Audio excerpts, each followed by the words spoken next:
keeping passion and intimacy alive can be challenging, especially when business demands are high. We're not just business partners, we're also romantic and married partners as well. It's absolutely worth it if you can have a better partnership and a better marriage and a better business. When does work start and when does work stop?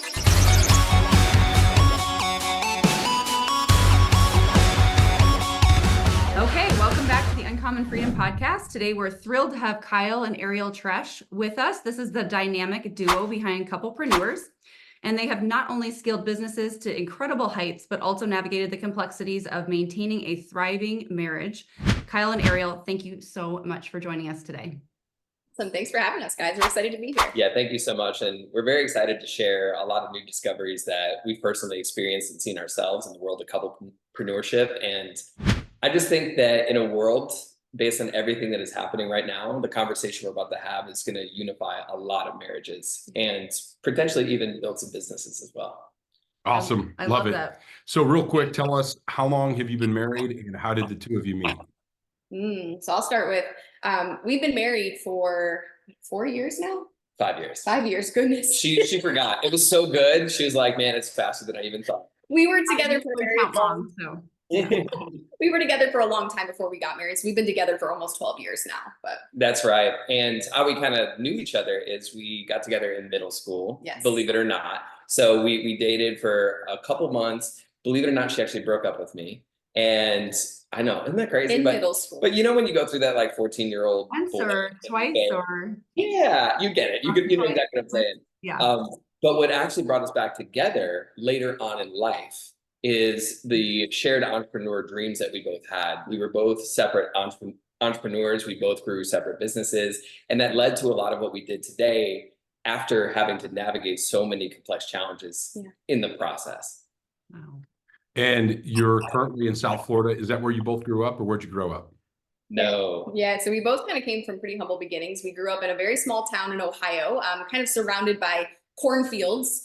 And we actually dated for, again, a while before we actually ended up getting married. But by the blessing of our entrepreneurial journeys, we were able to not only self-fund a dream wedding in the Bahamas, which was amazing. But with that said, we also both were entrepreneurial. We both experienced some pretty intense challenges in that stage of our life. So I'm sure we'll get into it as we talk in the on. But now we live in beautiful Jupiter, Florida, and I gotta tell you, we're not going back to the snowy, cold, frigid air of Ohio. I promise. So Bekah and I, we met in Ohio. I was born and raised in the suburbs of Cleveland. So also from Ohio as well. What city were you guys from? Oh my goodness, we're probably like very close to neighbors. So we grew up in Medina, Ohio. Oh my gosh. No way. That's where my parents lived. That's where we met. So what a crazy small world. Yeah, I knew you guys were cool. So the real question is, are you Buckeye fans? Oh, for sure. I think everybody in Ohio is a Buckeye fan. OH. I-O. Let's go. Friends. Yeah, I went to Highland High School, so I'm probably older than you guys, but yes, grew up in Hinckley and went to Highland High School. And so, yeah, we met in college, but we've been married for 25 years. So almost 26. That is crazy. Normally when we say we're from Ohio, we don't even clarify. You know, we just say some, a mix between a suburb and some country town where like the Medina County Fair is like a holiday. But it's so cool to hear that you guys come from a similar background and just like us, you guys moved to a warmer climate and, I'm sure entrepreneurship is a huge part of that, right? Well, absolutely. And we tell people Cleveland or Ohio is a great place to be from and a great place to visit. Granted, if we had to, we could live there, but we love having the freedom that entrepreneurship offers us to be in a sunny and warm climate. So cool. Very cool. Well, hey, I know we'll have to talk more about that kind of stuff online. I'm sure we have some shared spheres of influences and things like that. It'll be fun to connect about. But share just a little bit about your journey to entrepreneurship. What really inspired you guys to create and become couplepreneurs? And how has your personal experience shaped the mission of your company? Yeah, so I can start with, so again, we were both entrepreneurs when we were dating in the very early years. And I remember when we got married, we thought because we were both entrepreneurial, and like you said, we had the freedom, we had the all these amazing things that entrepreneurship brings, that when we got married, things would only get better from there, right? We thought, we're both entrepreneurial, we're both driven, things are going to be great. But in fact, that's actually right after we got married. That's where we experienced some of the biggest hardship in our relationship and in our businesses, because there was a pretty big tension point where there was so much chaos happening in our life. You know, we got married, we didn't really have a honeymoon, we jumped right back into our businesses. And because of that, we were so busy that we reached this tension point where Kyle sort of thought the solution to the chaos that we were experiencing was for me to just be his assistant. Yeah, and that didn't quite work out the way that I thought it would. And Yes. you know, as you guys can tell, probably by I'm shocked. Yeah. yes, exactly. And you know what we were experiencing at the time, we call it the anti-honeymoon stage, because instead of a honeymoon stage, we experienced the hardest time of our entire relationship. Wow. And at the time, we didn't know that so many other entrepreneur couples go through these same things. We had to navigate figuring out, okay, if we're both running businesses or we're both involved in growing a business, who's going to be responsible for the household tasks? Who's going to be responsible for the errands, the chores? Whose time is more valuable, or AKA less valuable, to then dedicate towards other things? In addition to that, we also had to navigate not only the complexities of business, but talking about business 24/7, as I'm sure so many of your listeners would know, will actually create a lot of relationship tension. Why? Because we're not just business partners, we're also romantic and married partners as well. But what would happen is that our schedule would fill up. And as our schedule filled up, our intimacy went down. And as our intimacy went down, our income from our business was completely capped. So we're sitting there looking around going, what did we just get ourselves into? Oh my gosh. And yes, like Ariel said, I thought the solution was to just have Ariel come alongside me in my business. I had a digital marketing consulting business. We were working behind the scenes, helping companies grow and scale by tens of millions of dollars. So I was like, Ariel, instead of you having an organic marketing coaching business like you have, why don't you just come alongside me? You can be my assistant, and like, we're just gonna do amazing things.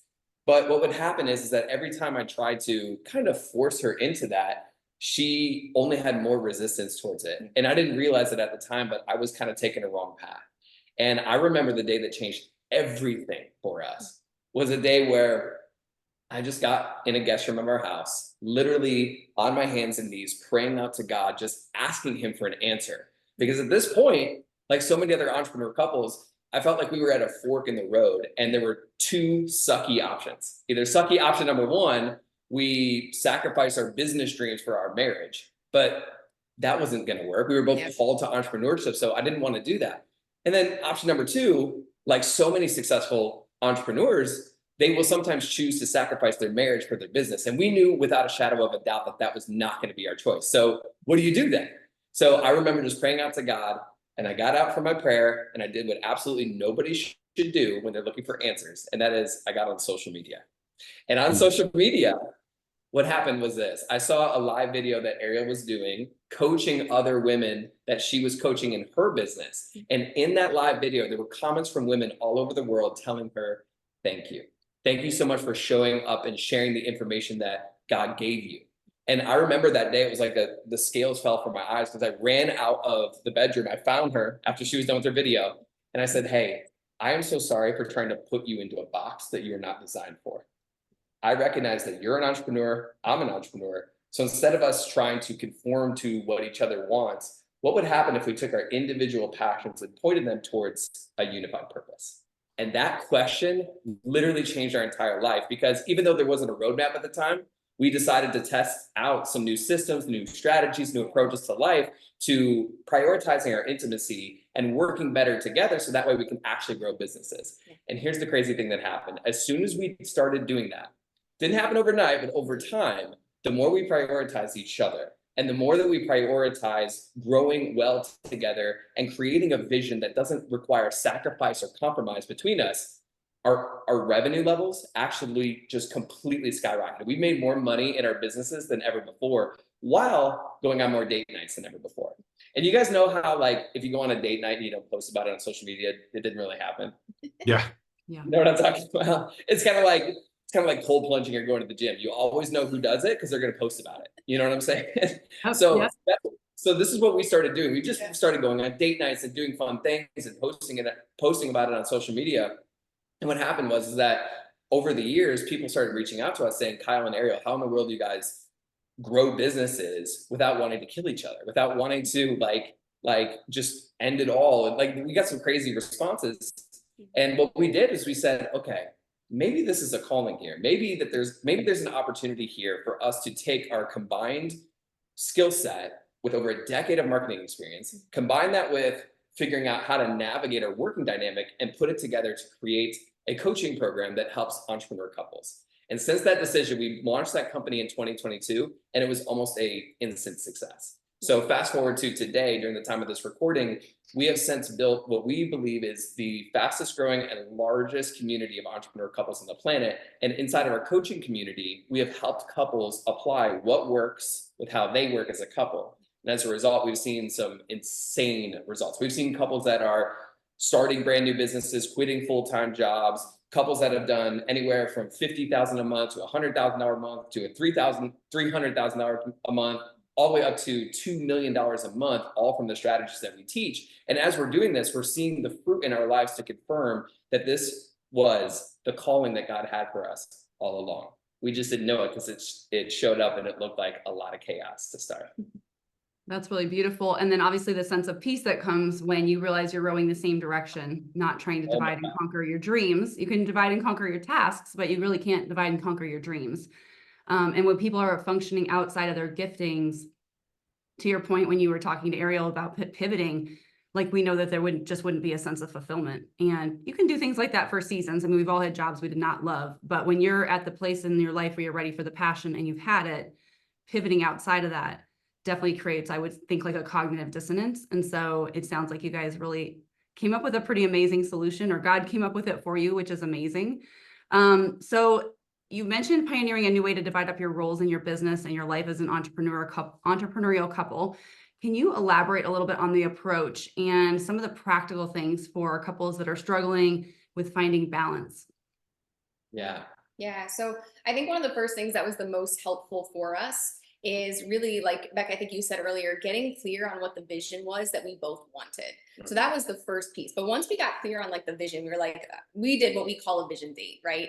Where we sat down, we determined what is it that we want out of our life? What do we want it to look like from a business perspective, from a lifestyle perspective? And then what type of revenue is actually required to fuel the dreams that we have?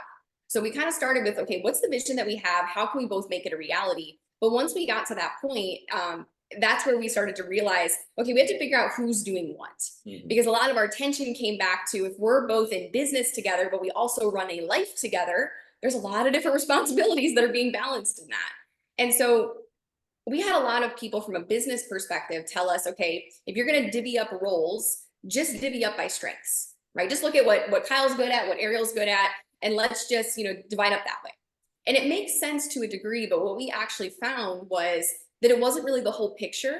And what happens when you overlap in roles or strengths, and what happens when there's gaps in your strengths, and what do you do from there?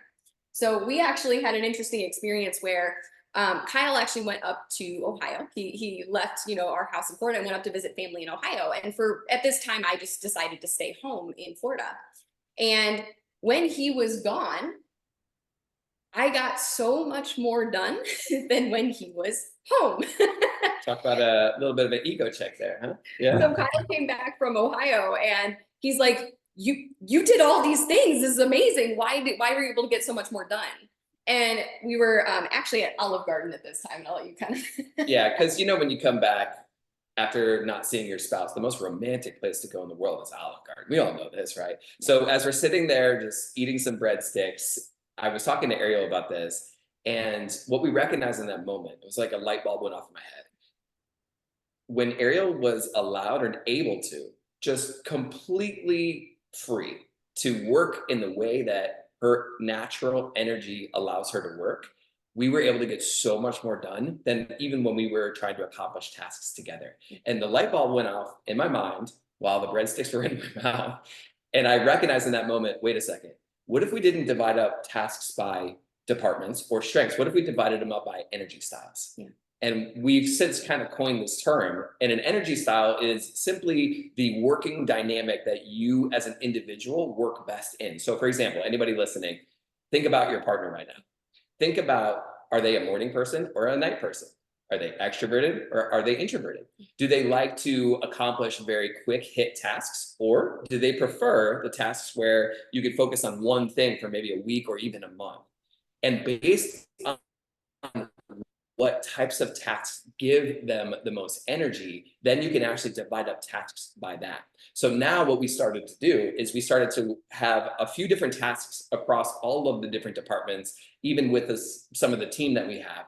And we started dividing up tasks by energy style, and it unlocked so much more productivity, not just for us, but for so many couples that we've taught this to. Yeah. So that's kind of like a little secret and something that everybody listening can apply right away. If you can think about what gives you the most energy and what gives your significant other the most energy, and you divide up tasks by that way, just watch what happens. Yeah. The last thing I'll say too is we also hired out things within the household to give us back time in not only the business, but also time, presence and capacity for each other as a couple as well. 100%.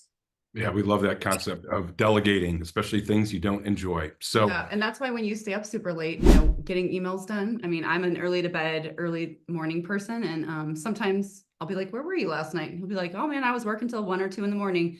And he gets through tons of emails, gets lots of things done, and you're just really a lot more productive that time if of I night. didn't have kids, I could go to bed at Yes. 2 a.m. every day, but unfortunately, Do you guys have kids? We do not, no. We do not, but pretty much every single one of our clients do. And what they love is that because we have such an extensive business background, we're able to take what works for CEOs that manage the complexities of like 40 plus teams. And a lot of times, a lot of that could translate to parenting as well, even though, of course, we're not parents, we can't necessarily say, but at least that's what clients have told us. Absolutely. great. Well, you kind of touched on this, but obviously many couples face challenges when they have different personalities or working styles. We've experienced this in our own marriage. How have you managed to work together efficiently despite these differences? And you kind of touched on it, but maybe go into a little more detail. And what advice would you give to other couples in similar situations? Like, how do they identify their energy styles, and how would you? What's the next step for people? Yeah, well, I think it all starts with a little bit of a paradigm shift that has been helpful for us and so many other entrepreneur couples we talked to. And that paradigm shift is this. A lot of times, the same things that will drive us the most crazy about our spouse are actually the same qualities and characteristics and strengths that are blessings to have in business. Yeah. And actually just blessings to have in general. So a lot of times where there's relationship tension, especially with couplepreneurs, it's when they don't first recognize the fact that Ariel is more, let's say, organized, diligent, left-brained, very, very persistent, and I'm more right brain, creative, fast moving, quick, like that can create some relationship tension, or those could be the key ingredients that you combine to make the best and the most effective business decisions that you can ever come to. So really for us, that's where it starts. It starts with receiving the gift that it actually is and opening the gift and having gratitude for the gift that is your partner's perspective. Yeah, one thing I'll add to that too is I heard this term a long time ago, and I wish I could give credit to the person because I don't remember, but it's this term of ecosystems. And it's like how everything works together as a whole. And so, for example, some of the things that may drive me the most crazy about Kyle are also simultaneously the things that I love the most. So for example, Kyle does this thing, and I joke all the time, but he leaves his cabinets open in the kitchen. Like he'll open the cabinet and then just leave it open. And it used to drive me so nuts until I realized that the reason he left that cabinet open is because he probably got an inspired idea that he had to go take action on. And just that creative brain just led him somewhere else. And that's part of the reason that I fell in love with him to begin with. So when I can see that like creative, like fast moving part of him, yes, sometimes leaves a little chaos, but is also simultaneously the thing that I love most and the thing that allows us to work so well together. I have so much more of an appreciation for it. Now, with that foundation laid, let's assume everybody just has so much appreciation for their spouse and how different they are. With that foundation laid, like you asked, the next best step is to identify what your unique energy styles are. And we did touch on it a little bit. And of course, there's a very extensive kind of assessment that we do for our clients that goes into this in depth. But I can give you a couple more questions that anybody listening can just ask yourself to start really moving forward towards identifying what your energy style is. We covered a couple of them. When do you like to work? When do you have the most energy throughout the day? Is it the morning? Is it the afternoon? Or is it night? And if you can set up a schedule that allows you to flourish in that time period, that's just a natural advantage you have right out of the gate. Who is more extroverted and who is more introverted? And that's really helpful because business requires both extroverted tasks as well as introverted tasks. Who loves long range projects and who loves short range projects? I'll give you a perfect example of this. So when we did this, we figured out that Ariel is the type of person, my wife, who can work on one thing for an entire month without shifting, and that would be her happy place. To me, that would be absolutely terrible. I would hate that so much to just focus on one thing. So here's what we did. When we look at our to-do list every single day, we determine the tasks that will move the business forward. We assign a timeline to those tasks, and based on who prefers long-range projects versus short-range tasks, we divide up things that way. So my to-do list for the day might look like 30 tasks long, and Ariel might look like 2. But collectively, we are able to accomplish more than the average solopreneur because we are covering so much ground in the ways that God gave us and the gifts that he gave us to naturally be wired to accomplish such tasks. So to give an example, a long range project that I typically handle may look like planning an event, because that's a big thing that's not going to be done in a day. Right. But Kyle may handle like, meeting with a team member or doing something that's more of a quick hit sort of task. Yeah, so I'll manage all of our team members and the agencies that work with us in Slack. I'll answer most of the client questions. I will create a lot of the outlines, I'll create a lot of the trainings. And while I'm doing all of those things, Ariel is usually forecasting for the future, planning events, and planning very bigger project-oriented things. So I think that those are just a few things that anybody can apply right away to start working in your preferred energy styles. I love that. And what I heard you guys saying at the beginning too, when you kind of set this up was, you're going into it with a growth mindset, or you're shifting to a growth mindset. So many couples have fixed mindsets. And what we talk about, 2 things when it comes to marriage, is we talk about, intent versus perception. And so when you can shift to that, you see things differently for your spouse, which is also your coworker in many cases here. And the other thing is, there's the facts and then the story that we tell ourselves. And so often when we have conflict in business or marriage or relationships, it's because, there is a fact, but we tell ourselves a story about it. And what I heard you guys saying is you went back to kind of processing it factually to solve the problem. And then you didn't just solve the problem downstream, but you really went upstream to figure out, okay, now how do we work in our genius versus just fixing the problem every time it comes back up again. So, I think that creates a lot of peace in a working environment, and it definitely gives you a chance to have a more enjoyable and impactful business, which is really cool. Do you guys work with couples who have the same business, they're working the same business together, they each have a separate business, or both? Typically both. We see a lot of couples that are in business together. Kyle and I own separate businesses for many years, and we've also been in business together. So we do a little bit of both, because we think there are some minor differences, but there's also so much overlap when you're both entrepreneurial, you're both driven, you're both sometimes strong personalities. There's a lot of overlap in how those dynamics show up. Yeah. And even if, anybody was going to look at our website or check out some of the success stories for our clients, there are examples of some that work together in one business, some that own separate businesses, and some that actually got together to offer a brand new business to the world, and we're able to scale that to over 6 figures in just a few months. So we've kind of just been able to combine the marketing experience and the business growth experience that we've been so blessed to have with the couple dynamic. And really that combination, at least for what we've seen, has been kind of the secret sauce. Because as you guys know, I'm sure, and everybody listening, if you can combine what works with how you work as a couple, that's like, that unlocks a superpower as couplepreneurs. Yeah, that's good. And I mean, we've talked from the opposite side that, working together in business can make a good marriage. You have a saying for that. Yeah, being in business together is like having kids. You don't have kids. If you got a bad marriage, having kids to make your marriage better is a horrible idea. Kids make a strong marriage stronger and a poor marriage or a weak marriage weaker. And in our experience, business does the same thing. If you've got a strong marriage, you're going to have some challenges to fight through. But ultimately, it's going to create a lot of intimacy, and it's going to make a strong marriage stronger. But if you have a weak marriage, going into business together is just going to reveal all of the cracks in that relationship. Yeah, and it sounds like you guys really help people through that. So that's amazing, because again, we don't want to see marriages go by the wayside for the sake of business. But when people work together, they can make a massive impact. So in the hustle of growing multiple businesses, how do you ensure you free up quality time for each other, family, and personal well-being? And are there specific strategies or routines that have been particularly effective for you guys? So I would say, in terms of how we are able to free up time, a lot of it just comes down to having clear boundaries around what our schedule looks like and around our touch points together. So to give a couple of specific strategies, we have 2 different touch points that we teach a lot of our clients. So the first is what we call weekly strategy meeting. And this weekly strategy meeting allows us to essentially look at the week ahead and determine what's happening throughout the week. What am I needed for? What is Kyle needed for? When do we need to come together? Those types of things. And when we have that, it allows us to not be taken by surprise when, a day comes and suddenly it's like, hey, we had a meeting at this time. Like, you need to stop what you're doing and come join this meeting. So it allows us to kind of plan for the week ahead. So that's a weekly strategy meeting. Now we also do daily check-in meetings.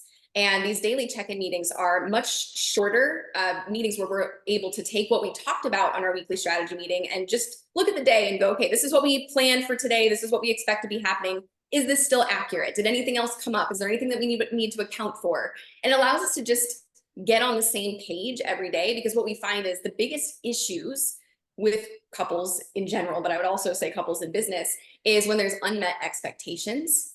And when it feels like life is happening to them versus them happening to their life and planning their life in advance. So for us, what allows us to just really create time as a couple is create those containers and those boundaries for it, but then have the structure of the weekly meeting and the daily check-in meetings to make sure that those things actually happen and actually stay in place.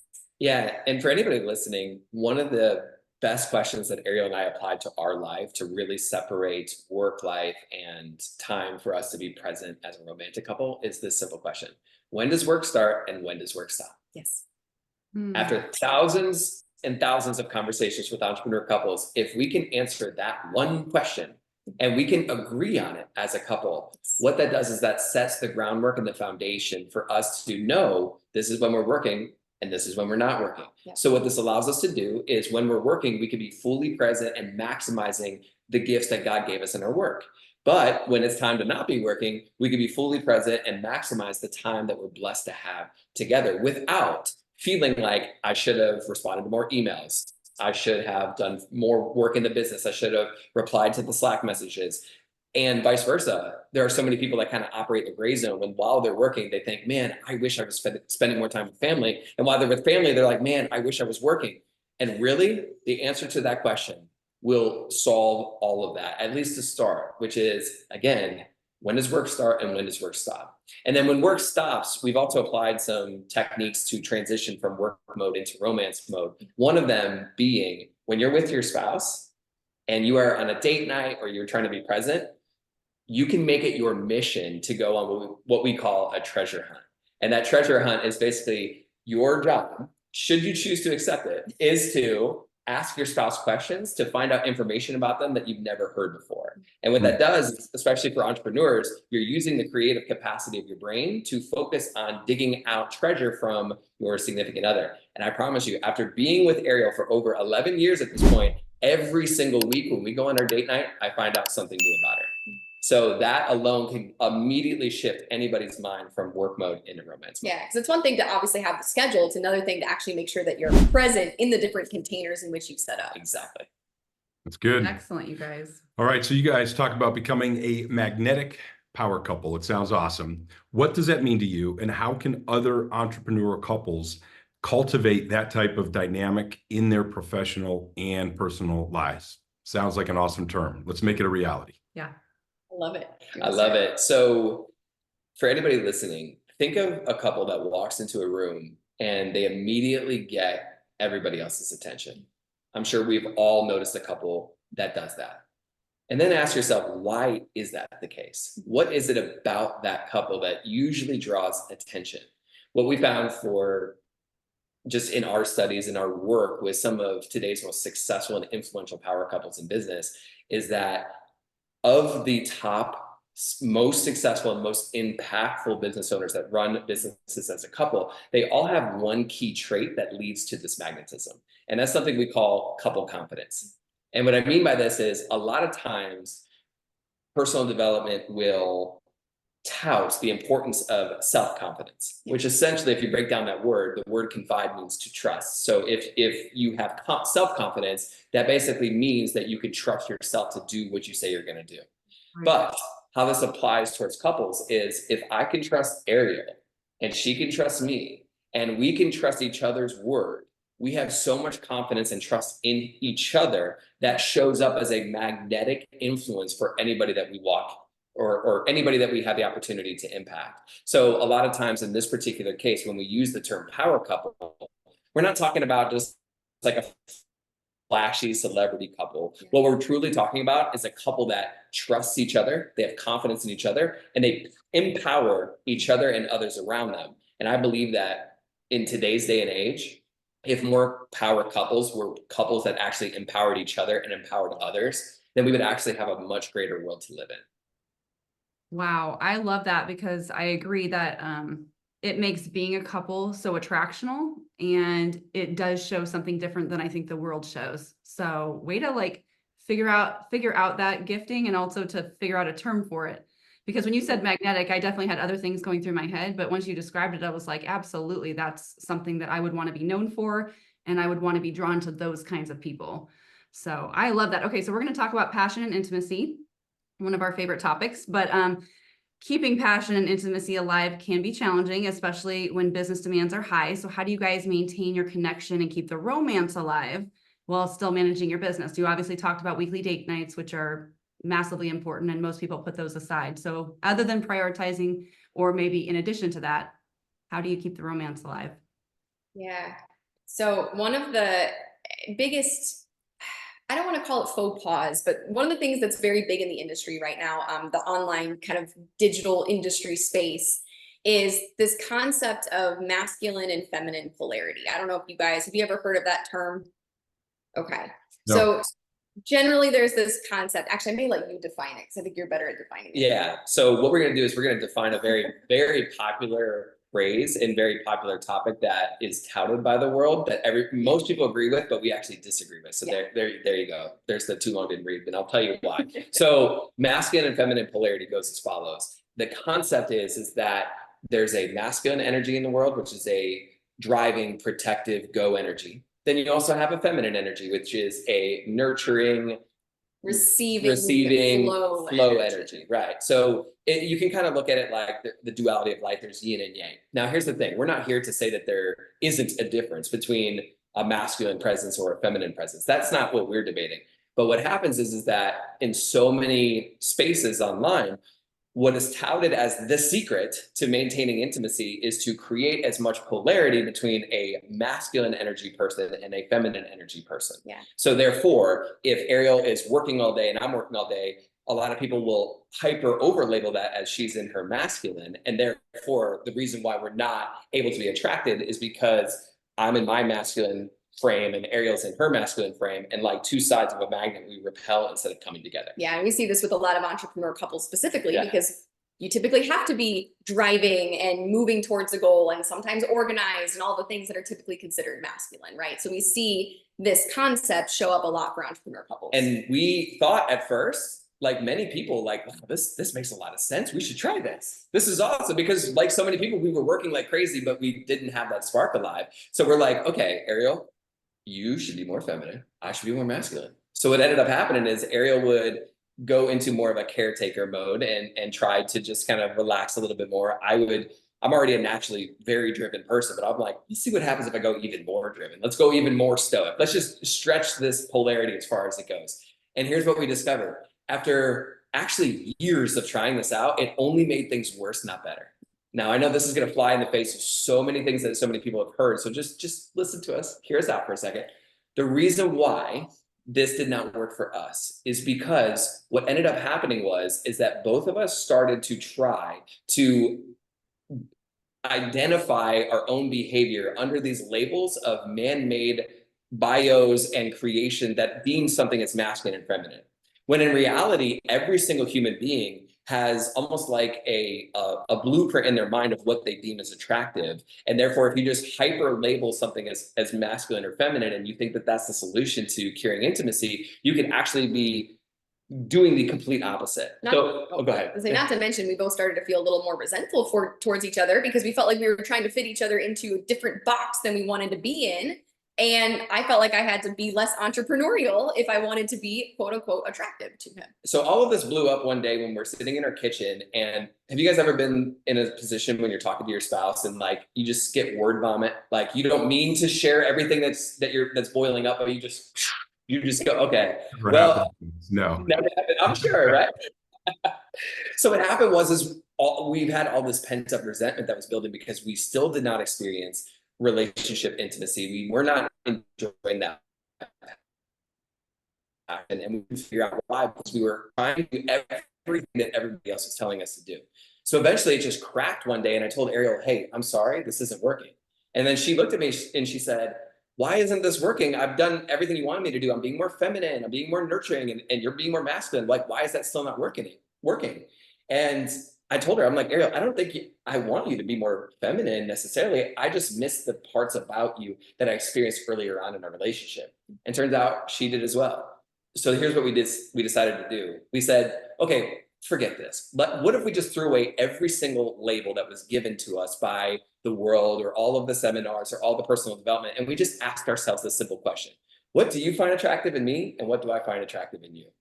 Yep. Sounds so simple because it is, but it's so powerful. So what we did in this conversation is Ariel defined to me like, hey, Kyle, I find you the most attractive when you are creative and you're driven and you're excited about life. Some of those qualities are considered quote unquote feminine. Some of them are considered quote unquote masculine. I would say to Ariel, hey, I love when you're confident. I love when you're expressive. I love when you are just doing the things that you love to do. And I find that very attractive. And what we were identifying are not these labels that are put onto our relationship. We're identifying actual real qualities about each other that already exist. They don't have to conform to anything, that we just need to bring out more to the surface. That was the key, because sometimes we got so locked down in entrepreneur mode, or what I call work mode, that we forgot that we were sometimes burying the natural tendencies and the natural things that we loved and the natural passions that we had, that we just needed to bring out more in order to showcase those same things that we fell in love with each other over. So for everybody listening, honestly, you have two choices you can make. You can either A, go down the rabbit hole of trying to figure out masculine and feminine polarity and become very, very confused because every website will say something different, but that's an option. Or B, you can ask your partner, what do you find attractive? And they can ask you, what do you find attractive about your partner? And if you guys could figure out the answer to those things, you have a personalized and customized cheat code to integrate those aspects back into your life at will. So now Ariel and I know each other so well that when we are working and we want to go on a date night, we can instantly switch from work mode into romance mode by applying the things that we already know our partner finds attractive. Yep. So That's I don't know if great. that's going to work, but it for sure works for us. That's awesome. I feel like there's so many couples out there that can benefit from that kind of process to go through, as well as the results that they get on the other side of it. So both going through it and talking to each other, but then also the discovery, because a lot of people, again, intent versus perception, we get stuck in our concepts or paradigms, and a lot of people don't know to do the work or won't do the work. But it's absolutely worth it if you can have a better partnership and a better marriage and a better business. So, And when I think of the Proverbs 31 woman, like there's a lot of, masculine character traits about, she's actually, she's kind of the perfect woman. I call my wife the Proverbs 31 woman as well, but like she's productive, she's driven, she's doing a lot, but she's also taking care of her family. So, the concept that, oh, she's just got to be more feminine, I don't think is accurate. And plus, every woman is different, every guy is different, and the things that draw us together, every couple dynamics is very different. So that's really good. That's awesome. Love it. Well, hey guys, it's been awesome hearing about your journey, your insights. We've learned a ton. Bekah and I have as couplepreneurs ourselves.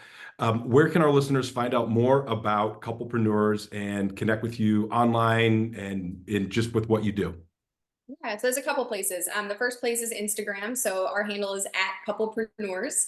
We also have a Facebook community of, over 4,500 couples at this point of this time of this recording. That group is called Successful Couples in Business. And that's where, again, we've brought together some amazing couples in business, whether they're in business together or separately. And it's just a really cool community where we never really had that community of entrepreneur couples. So we just decided to create it. So that's our Facebook group. And then we also have a podcast called The Couplepreneur Show, nice and creative. And that's on Apple Podcasts or Spotify. Awesome. Well, thank you so much for sharing your story and your wisdom. I know we learned a lot today. I believe there's great value in this. So hopefully everyone here will check it out, check out their handles and also the content that they offer. And we just wish you continued success and happiness. And thank you so much for your time today. Awesome. Thanks for having us, guys.